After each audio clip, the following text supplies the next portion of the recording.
Amaral. Gostaria de chamar também Vinícius, o filho de Catatal, que juntamente com Amoroso e Belo ganharam para o Guarani. Não, o diretor, não o presidente. O diretor. O torneio da Liga Nacional de Futebol. São os campeões brasileiros.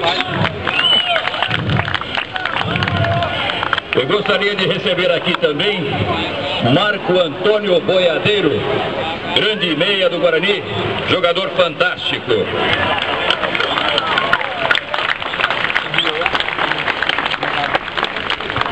Desculpa aí que eu vim jogar, João Paulo.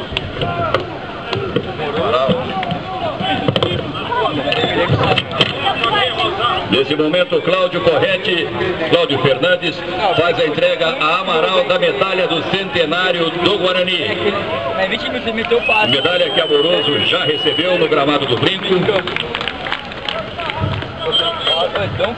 Grande Amaral, os parabéns do Guarani. Amaral, os parabéns e o reconhecimento do Guarani. Nesse momento, Cláudio faz a entrega da medalha do centenário a Marco Antônio Boiadeiro. Comigo daqui também, a disputa bem maior, né? Grande Boiadeiro, grande meia do Guarani.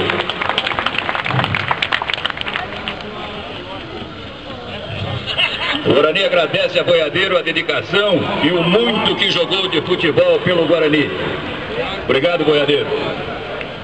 E vamos chamar também Vinícius, filho de Catatal, que também jogou muita bola e já foi homenageado pelo Guarani, e que juntamente com Amoroso e Belo conquistaram com a camisa do Guarani a Liga Nacional de Futebol.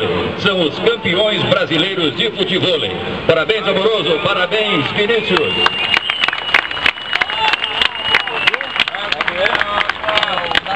Guarani Futebol Clube agradece a presença de todos esses craques, de todos esses grandes jogadores que ao longo da história honraram e continuam honrando a camisa verde e branco.